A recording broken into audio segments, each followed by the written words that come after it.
소띠 사주 팔자는 다 이 경우에 들어오겠죠. 여기 한번 보세요.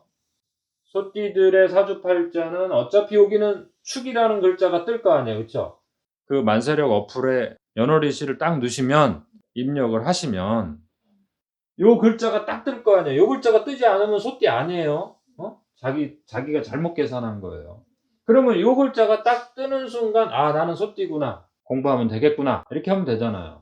그리고 여기 태어난 달은 뭐예요? 여기 태어난 달은 뭐 소달에 태어난 사람도 있고 호랑이 달에 태어난 사람도 있고 어찌 됐든 12가지 경우가 발생할 거 아니에요. 그쵸? 그다음에 요 날도 뭐예요? 12가지가 발생할 거 아니에요. 하여튼 자축인묘 진사오미 신유술에는 여기 땅의 세상, 여기 눈에 보이는 이 땅의 세상은 자축인묘 진사오미 신유술에 12가지 밖에 없단 말이에요. 그다음에 시도 뭐예요? 시도 12간격이 발생하니까 여기 시에도 12가지가 발생할 거 아니에요. 기본적으로 소띠로 태어나서 여기 12가지, 여기 12가지, 여기 12가지의 경우가 발생할 거 아니에요. 태어난 해를 기준으로 하는 신사를 지금 공부하는 거예요. 나중에 이 공부를 한 다음에는 태어난 날을 중심으로 신사를 적용하셔도 돼요.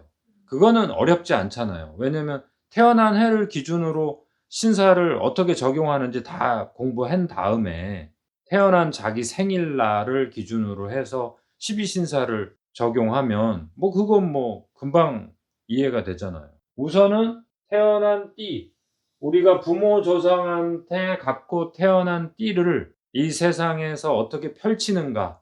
나는 어떠한 무기를 가지고 펼치는가? 나는 어떠한 주특기를 가지고 이 세상에서 나라는 존재를 펼쳐내는가? 이거를 우선은 공부하자는 거예요. 띠를 기준으로 하는 12신사를 먼저 공부할 거예요. 이렇게 자기 사주팔자를 만세력 어플에서 실제로 한번 해 보셔야 돼요. 그 표를 보시면은 거기 12신살이 다 써져 있단 말이에요. 근데 인제 그 내용을 인터넷에 들어가서 읽어 보면 너무 무시무시한 말도 많고 그냥 무작정 좋은 말도 많고 이러니까 실제로 현실에서 적용하면 잘 안 맞는단 말이에요. 그래서 인제 그거를 적용하는 방법을 배우자는 거예요. 그다음에 해석하는 방법을. 그러니까 소띠를 기준으로 한번 살펴볼게요. 근데 시간으로 따지시면은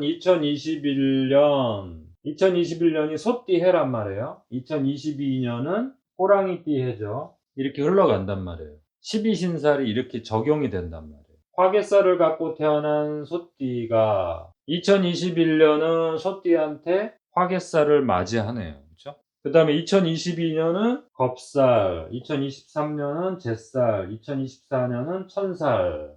이건 이제 시간 속에 적용하는 거예요. 사람이 갖고 태어나는 자기 사주팔자에서 자기가 어떠한 신사를 갖고 태어났는지 그것은 이제 자기한테 인생의 무기가 될 거 아니에요. 그 무기를 먼저 살펴봐야 되겠죠. 소띠를 화개살에 배치하실 줄 아셔야 돼요. 소띠 하면 사유축이 먼저 생각나셔야 되고 뱀띠는 쥐살을 담당하고 닭띠는 장성살을 담당하고 소띠는 화개살을 담당하는 세 개의 중심 기둥을 항상 기억을 하셔야 돼요. 근데 중심축을 차지했다고 해서 좋을 것도 없고 나쁠 것도 없어요. 그거는 역할을 갖고 태어났기 때문에 그 역할에 대한 능력이 있다는 뜻도 되지만 그 임무를 또 수행해야 되니까 그것 자체가 또 살을 발생시킨단 말이에요. 신살을 발생시킨단 말이에요. 그러니까 신살이라는 것은 능력도 되지만 그 임무를 갖고 태어났다. 그 살을 내가 인생에서 또 겪어내야 된다. 그 영향권에 묶여 있다. 그 영향권에 들어가서 어쩔 수 없이 그 일을 해내야 된다. 업보라고 그러잖아요, 업보. 그런 것처럼 인생에서 그거를 겪어내더라 이거예요. 그러니까 장성살이라 그래서 뭐 또 좋다는 보장도 없고 오히려 더 힘들고 남들한테 또 시기 질투 당하고 모함 당하고 이러면서 더 힘들어질 수도 있어요. 그러니까 이제 그런 것들에 대한 이 에너지의 그 역할 관계에서 소띠가 이쪽에 기둥을 담당하는 거기 때문에 '나는 왜 제일 꼭대기에 없느냐.' 이렇게 할 필요는 없다는 거죠. 자기 사주 내에서 만약에 여기에 토끼달에 태어났다 그러면은 이 표에서 뭐예요? 토끼가 어디 있어요? 여기 있잖아요. 소띠인데 잿살을 갖고 태어난 거죠. 이 사람은 태어나면서 잿살을 그 에너지를 부여받고 태어난 거죠. 근데 이제 그 그릇을 언제 완성을 하느냐 이거는 자리에 따라서 다르죠. 여기가 년이에요. 년, 월, 일, 시 이렇게 돼 있잖아요. 그쵸? 사주팔자가 연월일시 이렇게 작성을 하는데 이렇게 만들어 줘야 돼요. 그런데 요 토끼달에 태어난 사람과 토끼날 태어난 사람이 잿쌀이 시간에 있을 때하고 잿쌀이 태어난 날에 있을 때 그릇의 내용물을 채우는 시간은 완성되는 시간은 다르단 말이에요. 태어난 달에 있는 에너지를 성장하는 과정에서 부모의 보살핌이 되게 클 거 아니에요, 현실적으로. 이 태어난 달은 자기가 성장하는 과정에서 사회에 적응하면서 자기의 그릇을 채우는 그러한 에너지를 표현해 준단 말이에요, 여기가. 아, 저 사람은 묘의 방식으로 에너지를 채우는구나. 그런데 소띠한테 저 묘라는 것은 뭐예요? 잿쌀이에요. 그럼 잿쌀을 우리가 공부하면 되잖아요. 근데 이 사람이 미일날 태어났어요. 양날 태어났어요. 그러면은 이제 요거는 자기 사주팔자를 보시면 요게 다 써져 있으니까 그거를 참고하세요. 만사력 어플로 자기 사주팔자를 확인하시면 요 글자가 다 나와 있어요. 그러면은 이제 양날 태어났다는 건 뭐예요? 월살을 갖고 태어난 거잖아요. 그쵸? 그러면 월살을 태어난 달에 갖고 태어나는 거하고 태어난 날에 갖고 태어나는 거하고 태어난 시에 갖고 태어나는 것하고는 당연히 다르겠죠. 근데 월살에 내용은 있을 거 아니에요. 내용. 그 내용을 공부하면 되겠죠. 소띠가 양의 날에 태어났다는 것은 이 월살을 자기 캐릭터로 만들어내고 있다는 뜻이죠. 그런데 태어난 날에 있다는 것은 이 소띠가 이 월살을 완성을 최종적으로는 40, 50이 돼서야 완전히 성숙이 된 월살의 모습이 나오겠죠. 그 다음에 사시에 만약에 태어났다면 이 사람은 뭐예요? 짓살을 갖고 태어나는 거잖아요. 짓살을 갖고 태어난 거잖아요. 그러면은 시에 짓살이 있다는 것은 저 사람이 어떻게 삶의 목표를 세우겠구나. 어떤 스타일을 목표를 갖고 계획을 하겠구나. 이런 것들을 우리가 살펴보는 거예요. 이 글자가 어디 있느냐에 따라서 이런 의미 부여하는 것을 궁성론이라고 그래요. 궁성론. 궁론이라고 하는데 이 궁에다가 이제 십신이나 육신이라고 하는 이론이 들어가면은 궁성론이 되는 거예요. 신살론 자체에다가 궁성론의 의미가 이제 들어가면 조금 더 이제 그 신살론의 내용이 좀 풍부해지는 거예요. 우선은 12신살을 기본으로 하면서 공부할 거예요.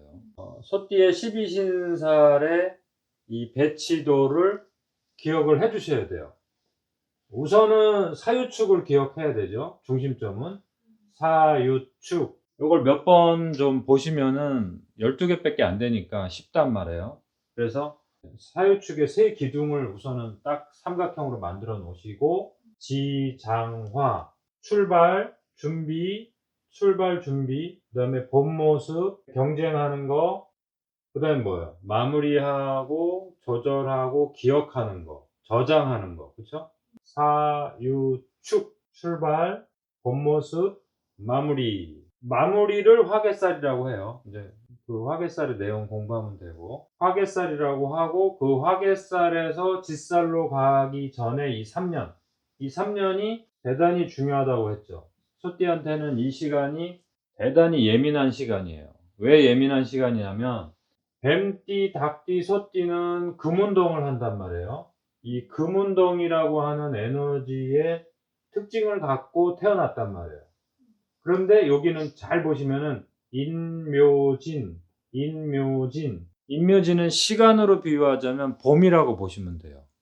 나무로 보면은 뭐예요? 나무에 싹이 나서 가지가 쭉쭉 뻗어가면서 이파리를 완성시키는 나무의 외형을 만들어내는 그 과정이란 말이에요. 근데 사유축 운동을 하는 뱀띠, 닭띠, 소띠는 그 금운동을 하는 그룹들이 가장 유혹을 당하기 쉬운 때가 언제예요? 목운동을 할 때예요. 왜냐면 여기는 금운동을 하는 뱀띠, 닭띠, 소띠가 자신의 에너지하고 반대되는 상황에 노출이 된단 말이에요. 그런데 반대되는 상황에 노출이 되는데 인묘진이라고 하는 비유하자면 나무의 외형을 만드는 과정이잖아요. 그 과정은 금운동을 하는 이 새띠가 볼 때는 뭐예요? 대단히 눈에 보인단 말이에요. 그러니까 어때요? 누구랑 동업할 수도 있고 누구랑 새로운 일을 시작할 수도 있고. 제일 유혹당하기 쉬운 게 뭐예요? 화개살을 겪고 그다음 3 년이란 말이에요. 그러니까 화개살에는 모든 띠가 화개살을 지나면서 뭐예요? 자신감이 넘친단 말이에요. 왜냐면 12년의 흐름 속에서 화개살이 마무리라고 했잖아요. 그 마무리를 했으니까 얼마나 자신만만해요. '아 세상은 이런 거구나. 세상은 이렇게 흘러가고 있구나. 아 앞으로 세상은 어떠한 상품이 가장 히트치겠구나. 나 저거를 인제 알아냈어. 나 인제 이쪽 길을 도전해 볼 거야.' 이런 자신감이 얼마나 생기겠어요. 그러니까 당연히 소띠가 2021 년에 화개살을 장착하고 그다음 3 년에 엄청난 이익을 보겠죠. 그런데 12신살에서 여기다가 이렇게 무시무시한 겁탈당하고 재난당하고 천재지변을 당하고 이렇게 무시무시한 3 년을 만들어 놨단 말이에요. 왜 이렇게 해 놨을까? 이 내막을 아셔야 돼요.